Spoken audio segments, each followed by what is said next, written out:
All right, everyone. The morning after the night before, this is the morning briefing from the Celtic Way. Three happy faces. Ryan, you're not doing enough smiling for me. Joe is. I certainly am. There we go. There we go.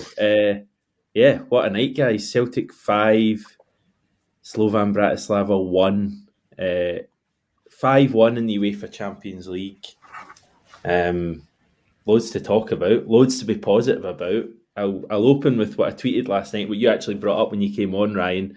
It's time to get excited about this Celtic team because this is a properly good Celtic team that has the potential to be even better, a lot better than they are right now. It's so exciting. And so exciting that you've had about 4 hours sleep as well. So I'm definitely not going to play on that at all today. Thank you. Yeah, just very, very excited. It's just pure adrenaline this morning, I would say, talking about Celtic at the moment. What a night. What an atmosphere. Just from before the game, walking to the stadium, you felt like there was the weight of expectation and you were like, can Celtic thrive under this or will they fall under it? Thankfully, it was the former and not the latter. The walk-on was incredible. The Champions League anthem, has it ever been that loud before? I'd like to check the decibel levels and compare them to other games because, my goodness, it was loud. It was deafening. After I'd finished recording it, I actually felt my right ear was going because of how loud it was in and around the stadium and the people next to me, obviously. Yeah, just a great night all in. 5-1, but I don't think 5 flatters Celtic at all. It could have and should have been a lot more, especially in the first half. They had chances, a multitude of massive chances. Looking forward to getting into that with the Stats Bomb report this morning / afternoon, whenever it comes out. But yeah, 3 points on the board, job done. And they've really, I completely agree with you that there's, I mean, if you're not already excited, which I have kind of been since pre-season with what this team could be, then last night was like the visual proof that Brendan Rodgers is really building something special at the club, not just domestically, but in Europe too. Joe, I got a message from one of my pals this morning making a really interesting point. I thought he said he was in the top of the world basically from last night, an incredible buzz, woke up feeling incredible, felt far better after last night than even the recent derby victory over Rangers. You guys are nodding your head. I'd be interested to know what people think in the comments. Like, I mean, that was a good feeling as well, but there's something about European football that just gives you a buzz that domestic stuff doesn't at the moment. And I agree. I feel incredible today after witnessing that. Do you not think that's maybe like a kind of, it's a... I mean, you think about what the manager's been saying since the start of the season about wanting to make inroads in Europe, and we've spoken on this pod before. There's a general feeling about the focus being, the players and the manager said it, bread and butter stuff in the league, and that includes Rangers because it's obviously part of the domestic competition. But there's a real distinct shift in focus this year, and when you end up with a performance like last night, when everything comes together, even the preamble, which you touch upon there, Ryan, walking up to the stadium, seeing the white tent outside the stadium, which is only there for the European games, what the managers do, they're posting pre-match. It's a lovely sunset last night. There was a massive full moon. Everything just came together, and you add in the atmosphere and you add in the performance. I mean, it's easy to gush about last night in terms of the expectation going in. It was a game that Celtic were expected to win, which is a really unusual situation. I was aware of the stat that Celtic hadn't won their opening game ever since competing in the Champions League. I hadn't quite realised that it was 18 years since they'd managed to score on the first day, which would be Man United in 2006. Wow. 3-2 game down at Old Trafford. There's been draws, there's been 0-0 draws, but actually scoring in that opening game, 18 years, which is it's not an admirable stat at all.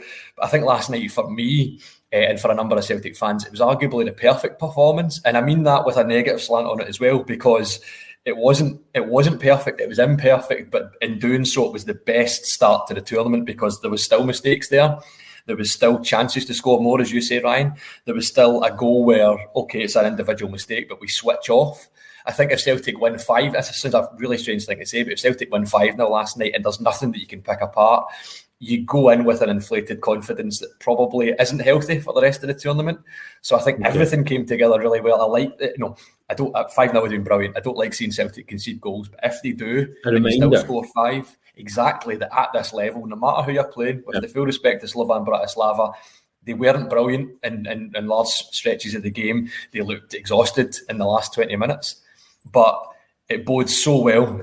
So I think that any Celtic fan that's waking up and feeling enthusiastic and feeling buoyant and knowing, as you say, there's more to come, it's a great feeling. And I do think that is, winning against Rangers so comprehensively recently is brilliant. But when there was so much expectation going into this game, when the focus seems to have shifted and we are talking in such positive terms the next day, it's brilliant.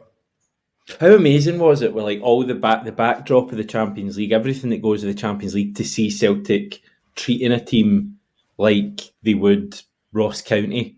I thought that's what it was like last night. Listen, Bratislava are a far better team than Ross County. I still maintain they're better than anything we faced domestically. I know they struggled last night, but I think, how often have we played a team of that level, that kind of mid-European level? They're champions of their country and we've struggled. Like, maybe not in the Champions League group stage necessarily, but imagine, remember how many times we've played teams like that in qualifiers for the Champions League, or in the Europa League group stage, or in the Conference League, Bodo Glimt. Now, to be fair, I think Bodo Glimt are probably a better team than Bratislava, but similar-ish levels. And we've struggled a lot of times. Copenhagen struggled a lot of times against these kind of teams. Last night, I just don't... We didn't allow Bratislava into that game at all. It was just... I just thought it was a brilliant performance, and it was the kind of night when records went. As you say, it was our first ever time we've won an opening Champions League match. It was our biggest ever win in the Champions League proper. It was the first time we've ever scored 5 goals in the Champions League proper. I think we've only scored 4 once before. Was that Juventus? Was that? And that's the first time we were in the Champions League, obviously, since the rebrand in 2001. Yeah. Amazing. Yeah, and the whole Irish thing as well. I think it was the first Irish goal scorer in the UEFA Champions League in 13 years when Liam Scales scored, and obviously an hour or so later we had another one. So it was that kind of night. I just thought it was a breathtaking performance, and like, it just fills you with so much confidence for what's to come. Where do you want to start, Ryan?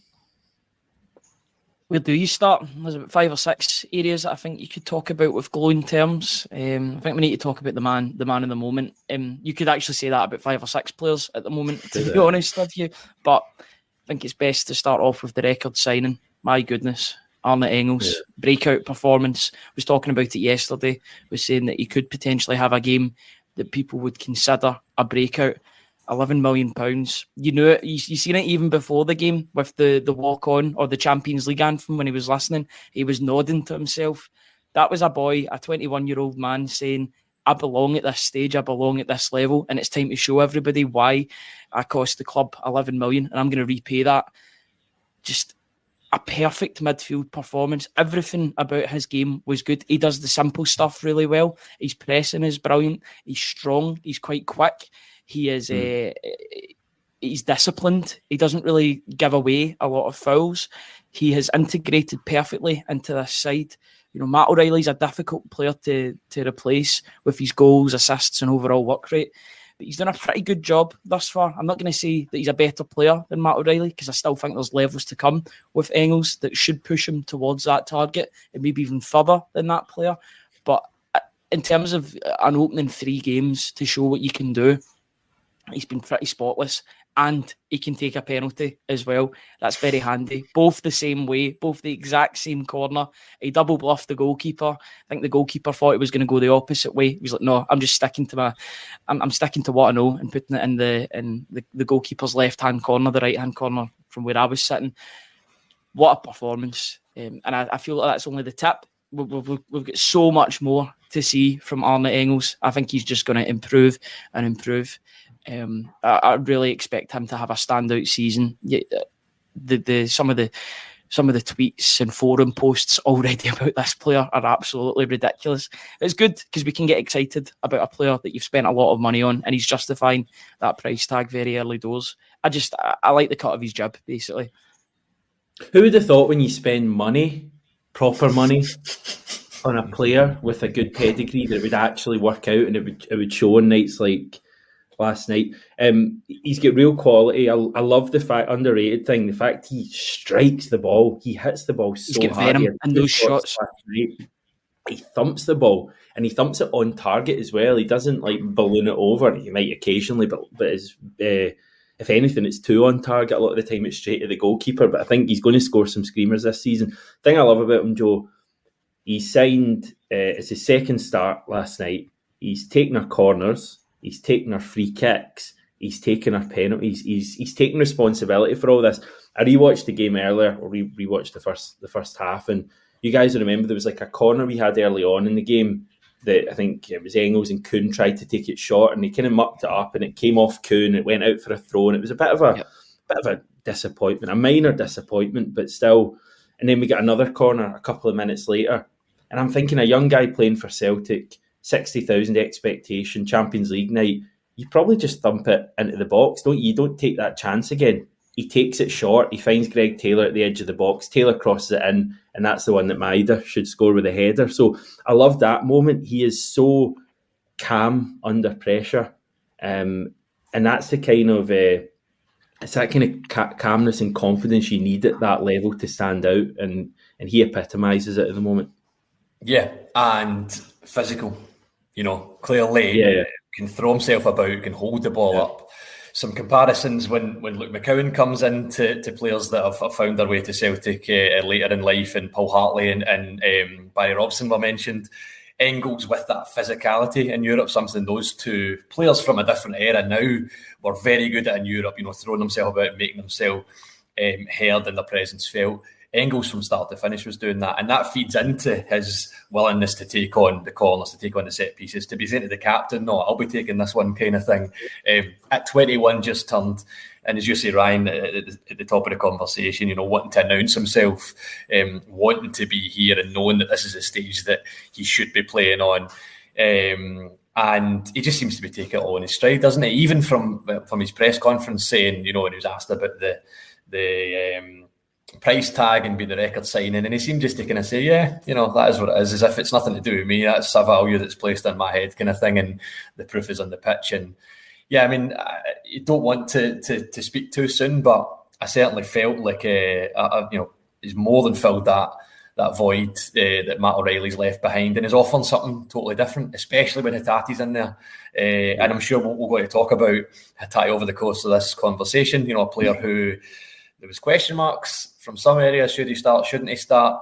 And I thought it was phenomenal last night. I thought he got himself involved. I thought not that he needs to prove any doubters wrong. I think he's well into his Celtic career now. But in a game like that, to manipulate space, to be coming short, to be looking for the overlap, the passing, the vision, everything that comes together, it was, I thought that he was excellent as well, alongside Engels, kind of complementing each other over the course of the night. So, yeah, it was Engels. Again, we've said this so many times about this team, about what Brendan Rodgers is doing this season, but Engels in particular, to think that there's still so much to come domestically, and of course on this big stage, it's hugely exciting.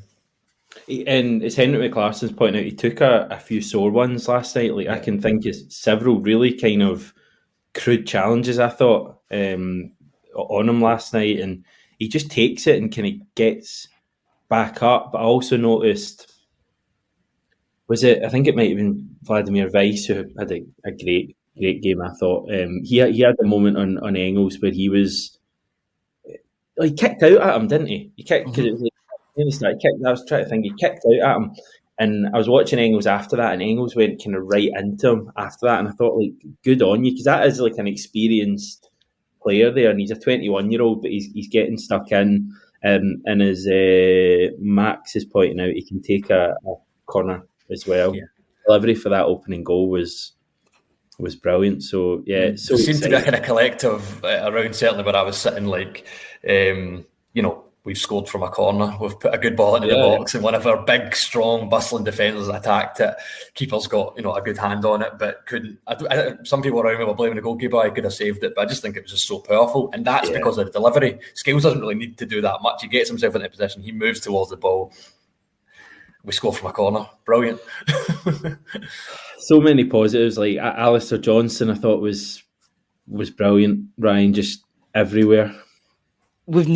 Celtic have needed a player that gets involved in the gamesmanship and of the European game. I think he gets it. He left one on Vladimir Weiss shortly after Weiss had got that booking on Engels. So he's clearly there for his teammates. His teammates clearly adore him and what he brings on the pitch. But Celtic have needed a player that takes challenges like that in the box that leads to Celtic's third goal through the penalty spot.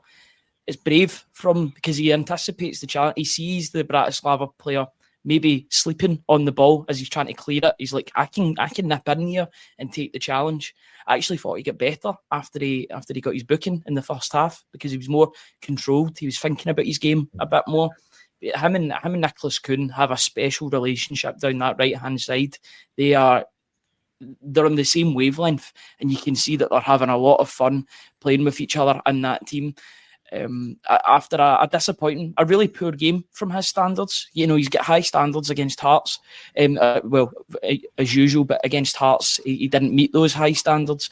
My goodness, he came out and then some. He was absolutely immense last night, but he wasn't the only one. I thought Liam Scales deserves his flowers. I mean, the start to his season has been nothing short of immense. I thought he outperformed Carter Vickers again last night. He was winning every single tackle that he was involved with. Just was not allowing Bratislava to get through whatsoever. And then I think special praise has to go to the captain.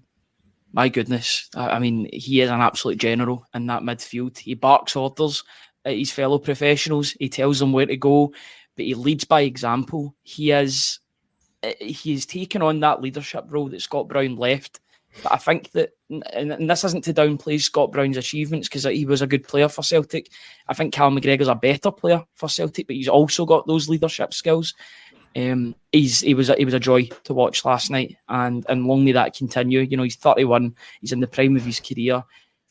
Scotland will be ruining the fact that he's retired from international duty because what an asset he is to have. But Scotland's loss is Celtic's gain here, and he looks so fresh. Every game he's played thus far this season, I think he's been at least an 8 out of 10, but I gave him a 9 last night because I thought he was utterly sublime. But he wasn't the only one that was sublime, but he sets the standard, and you can see that in the team. He is the perfect leader for this Brendan Rodgers Celtic. Yeah, Joe, any of that you want to pick up on? Scales is getting the plaudits. Yeah, and again, that's palpable. Again, I can only speak to where I am in the stadium, but a lot of people who have been on his case since he came into the team last year and just saying that he deserves his flowers right enough. He's been almost faultless. I can't think of any moment at last night's game where he wasn't cool and calm and one wee moment maybe in the first half where he kind of stepped out, and I think it's the one that he actually ends up deflecting the ball over the bar. It was a kind of minimal thing, but that was the only thing. And again, that feeds into what I was saying at the start about it not being a for me exactly what I wanted from a Celtic performance, and that they were dominant, they won, they played brilliantly, but there was still room for improvement. I'd forgotten about that one. And again, that kind of accentuates or epitomises, typifies, at this level, no matter who you're playing. One thing which I love about the situation that we're in now is this new format with the Champions League. Like, even though it was never aggregate in the group stages, there was always that sense of, it'll be a different game over there. And I know that analysis is done in every single opponent in the modern game, and there is still a bit of the recency of, this player played this way or this player showed this side of their game and it was going to be different in a home crowd and all that. We don't need to worry about Bratislava again. Do you know what I mean? That game is done now. It's parked. Dortmund's a focus in the Champions League. Celtic have been dominant and there's nothing to think about now. It's just that Celtic are second in the table somehow behind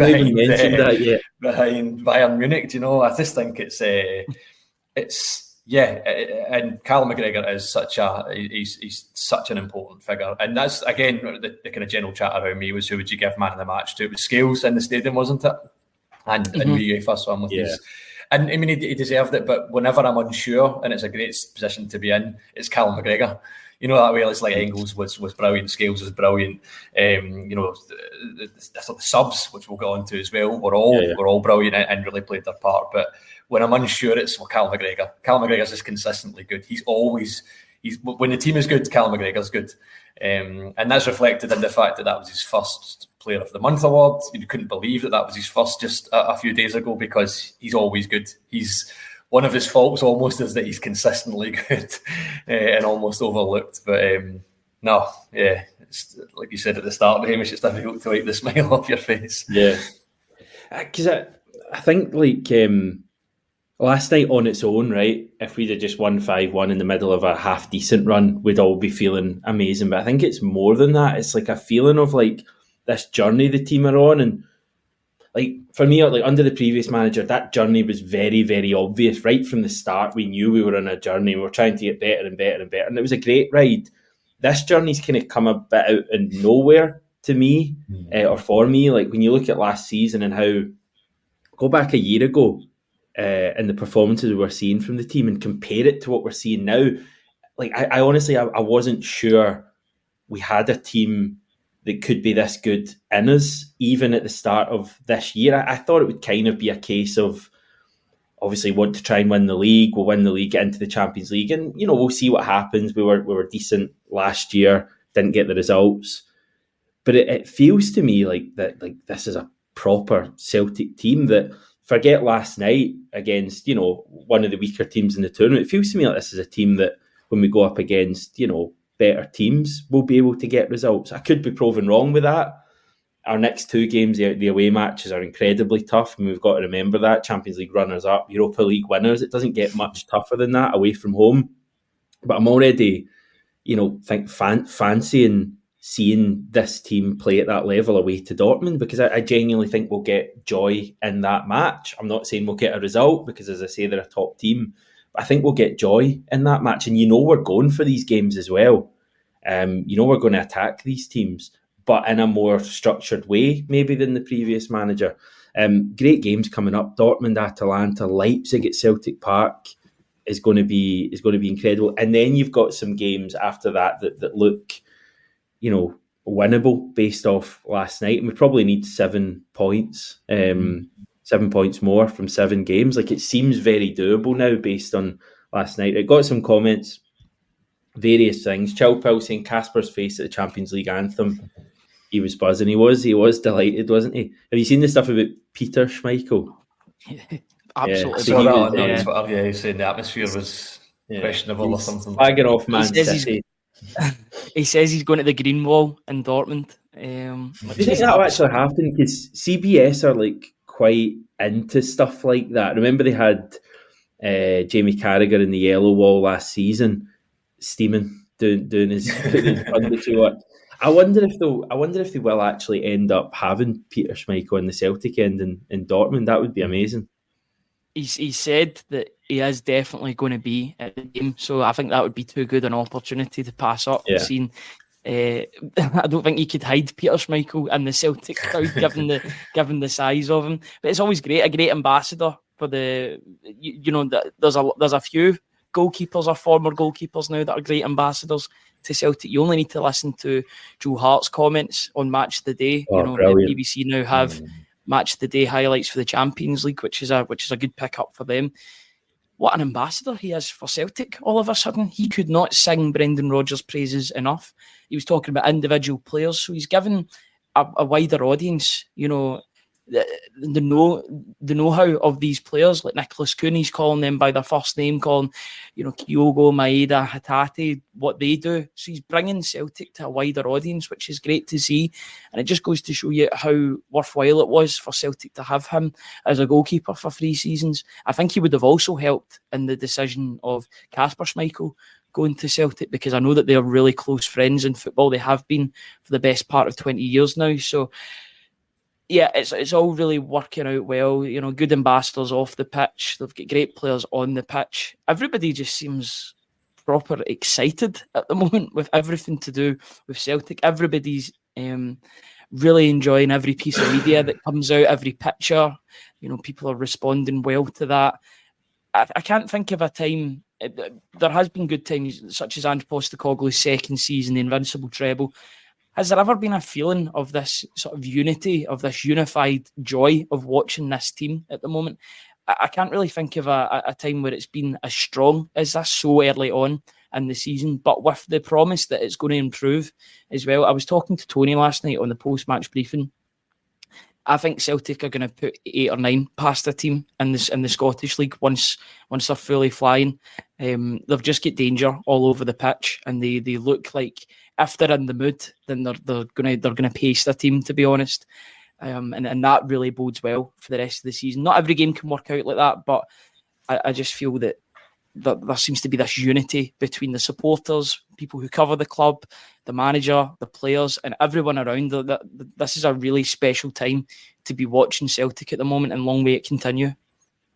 Their hunger to get the ball back when they've not got it is ridiculous. And it's something Joe Hart picked out on that BBC highlight show.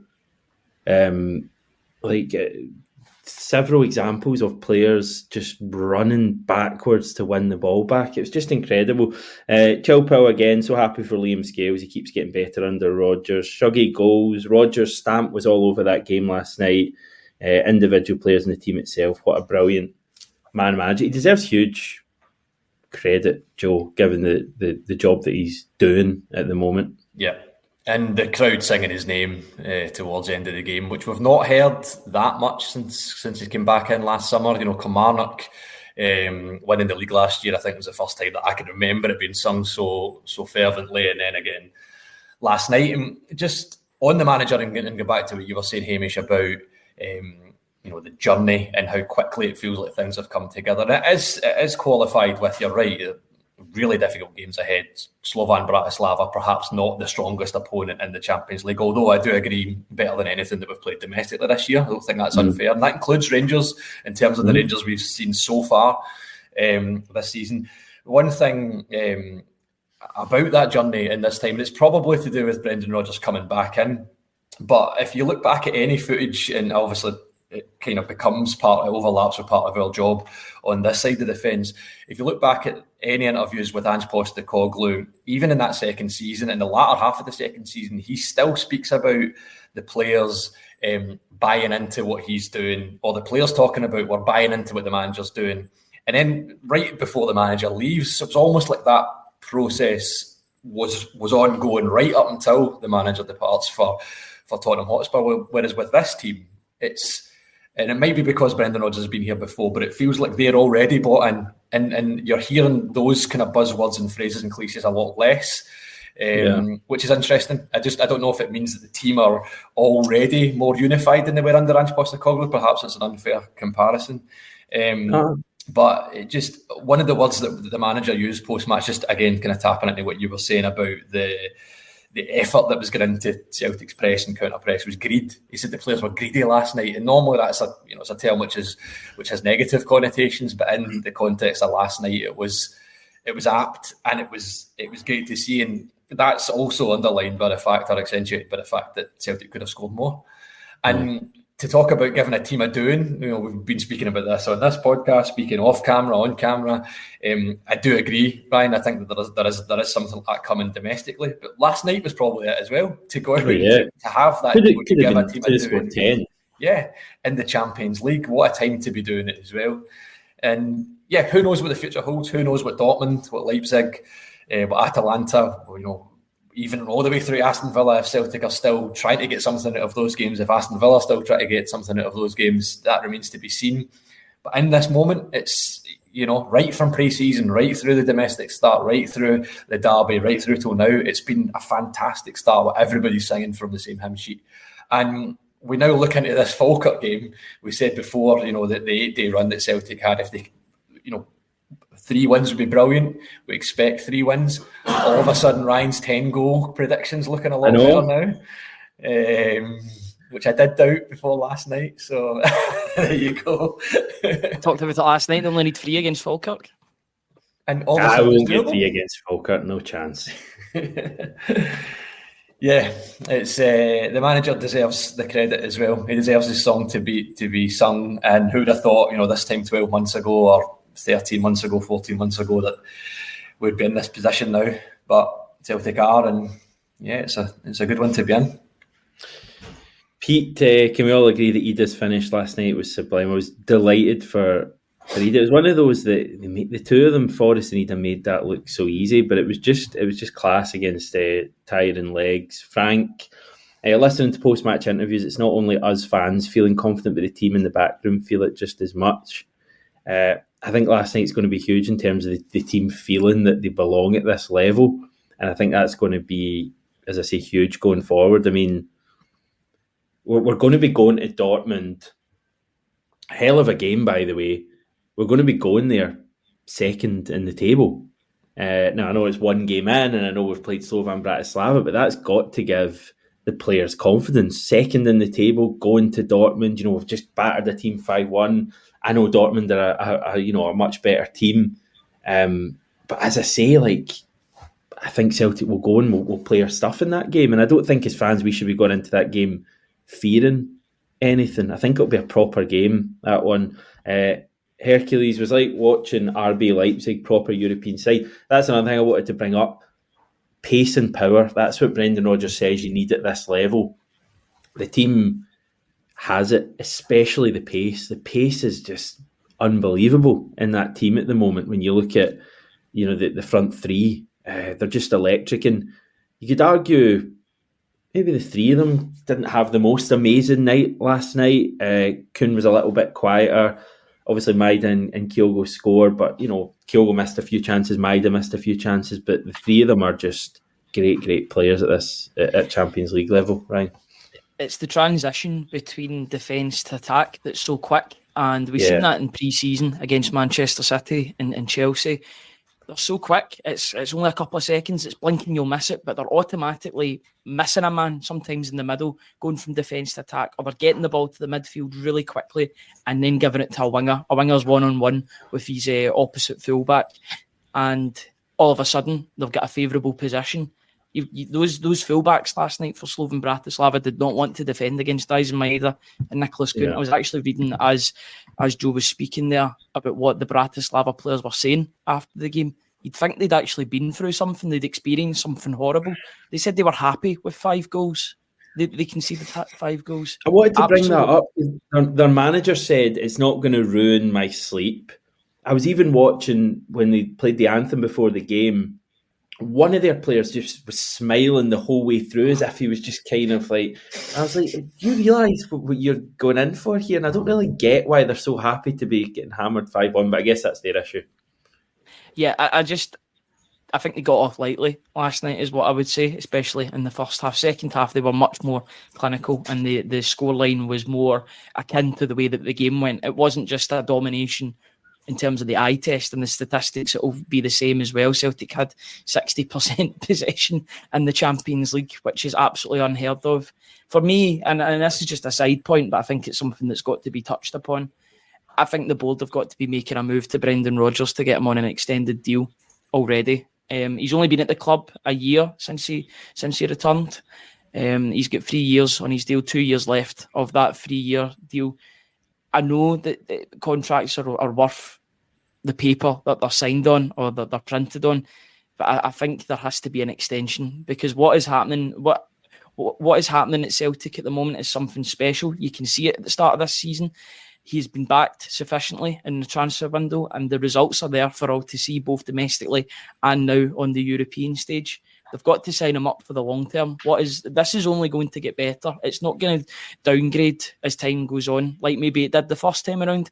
I think the standards are being set by Brendan Rodgers, and he wants to further improve this team, not just domestically, but on the European front as well. And you're beginning to see that when they play in Europe. So his contract ends not next summer, but the summer after. I want Celtic to be giving him a bumper deal, a real sort of statement deal to say, this is how much we value what you're bringing to the club right now as a manager.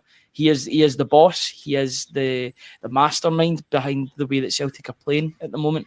And I just think already he deserves to be backed in that way financially by means of extended terms. I think what is happening at the moment, it has the real potential. And it's amazing to say this from where Celtic were, even in January and February of this year. But you're starting to see things that this could be a very special time to be watching Celtic. I think it already is, but I think it could be even better. And I just hope that Brendan Rodgers is here for the long haul, because I just think you're almost guaranteed success when he's in charge. He's a winner and he gets what it means to manage Celtic. So exciting. Roberts put a dampener on it. Reality is they were not up to much football-wise. Listen, that may be right at Champions League level. The point I would make again that I made at the start was, how often have you seen Celtic struggle in those kind of games and not put away teams like that? The thing I loved about it, Joe, it wasn't, I don't know if you felt the same, but at half-time, 1-0 up, I really wanted to batter Bratislava. I really thought they were there for the taking. I didn't just want to win by a goal. I know that would still have been fine, would have won the game, but I really wanted to not even like make a statement or that, because I doubt Real Madrid and Bayern Munich cared that much about what we were doing. But I just wanted to, I knew we were much better than them. I wanted the team to go and not just settle for beating them by one goal. Treat them like a domestic team, because we're that good, and they did it. So that was a huge thing for me. Yeah, no, I couldn't agree more. And I think just looking back to some of the games that Brendan Rodgers has been in charge of, the games you mentioned where it's not really went our way, even Valencia in the Europa League, the one over at the Mestalla where Jeremy Toljan gets sent off and we ended up getting beaten 2-0. I still think the football then was really good up until that point, and the manager, who was a few days away from departing the club, little did we know at the time, but he spoke about the moments in games that changed them. Go back to EAK Athens in the qualifiers in the last season where Brendan Rodgers was here, and he said something similar. At 1-0 last night at half time, you're already starting to, it was going well, but it is only one goal. It's the Champions League. Bratislava haven't been brilliant, but how many times have we seen this picture where Celtic rue the missed chances and don't grab the game by the scruff of the neck and really prove themselves? And I was starting to not worry at that point. Obviously, I still had a full half of football ahead, but for me, it could have went either way at that point, just because of what history has taught us. So to come back out in that second half, to re-announce yourself, to get the game under control, and to up a few gears, and I was pleased that Maeda gets himself redeemed for misses, that the Kyogo is the same, that Ida redeems. I mean, he didn't do anything wrong at the weekend, but to have that goal that gets chopped off, and it was just a shame that he didn't get himself off the mark, but then to do it in such classy fashion, as the comments have already said, it was the perfect response to a half of football that Celtic dominated, but did have those imperfections as well. So, yeah, in terms of the manager, he probably does deserve an extension. I love what's happening just now.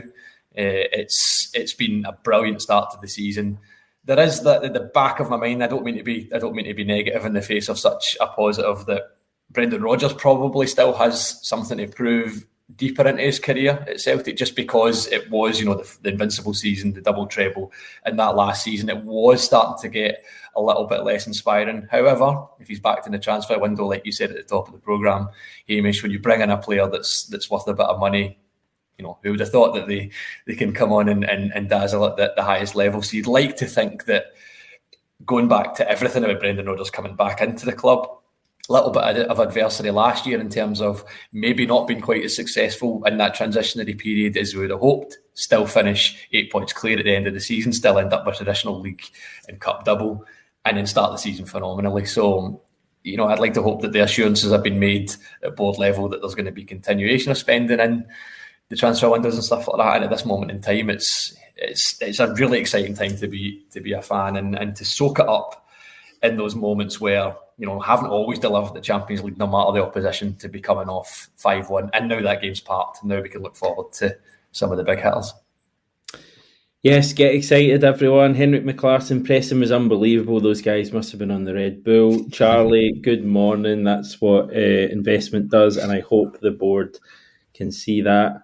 And Sam, everything came together last night. Regardless of the opponent, we played our game, and I'm over the moon for the team. Fabulous stuff, guys, and we move forward now to Falkirk this weekend, which is maybe a wee bit of a come down after the joys of Champions League football, but I think it's a big game. I mean, obviously, it's a big game every game that Celtic play, but it's a big game for those players that aren't in the first team at the moment, that are sitting on the bench. All of a sudden, there is real pressure on those players to perform and try and get into the starting 11, because 8 or 9 of those positions are already spoken for. They're pretty much certainties. So there will be a bit of rotation for this Falkirk game. Unfortunately, Luke McCowan, I think, is cup tied, so he can't play in that game against Falkirk. But it's a great opportunity for the likes of Ida Baye to make his debut. Good to see Austin Trusty make his debut last night. I'd expect him to start at the weekend. Tony Ralston, Paulo Bernardo potentially loading Thiago home. James Forrest as well. Yeah. There's options now. That these players now have an opportunity, and there's pressure on them. So that should force them to really make an impact in that game, because it will still be a good crowd. I think a lot of people will be buying tickets off the back of last night as well. There'll be a real excitement. There's a bit of a box office draw with Celtic at the moment in terms of the way that they're playing, even if they change up the team ever so slightly. So yeah, there's plenty to be excited about. I'm looking forward to sampling that game on Sunday and maybe seeing some of the players that haven't been starting games hopefully grasp their opportunity when it comes to them. I'm hoping that we can talk about players really challenging for spots after Sunday and being like, right, you can't drop this guy for the next game because he's had such a breakout. But they've got guys on the bench like Engels, McGregor potentially, he'll probably play, to be honest with you, but you've got other guys that can come on like Hatate as well and Kyogo. There's strength and depth now, and you're hoping that those players that do get that opportunity take it and really give the manager a bit of a conundrum to solve. I think we'll see a few fresh players playing on Sunday. I don't think he'll make like 9-10 changes, because I think he'll want to keep some sort of consistency, but it's going to be interesting. Just a wee bit of news that may or may not be relevant. Just come in that Dinamo Zagreb, who we play match day 6. Sounds like it could be right. Should know this off the top of my head, but I think it's 6. They've sacked their head coach, Sergei Yakirovich. We play them in December, so it'll be one of the later games. Yeah, not entirely relevant to us. Obviously, we're a good bit away from that, but they get thumped. They're sitting bottom of the table. Not like us, eh? Not like us. We wouldn't be finding ourselves in that part of the table. Right, let's head, guys. Thanks again. It's easy on days like today to talk about Celtic being brilliant. Thanks everyone for tuning in live or afterwards. Enjoy the feeling of Celtic being really good, because there's certainly more to come. Chat to you tomorrow.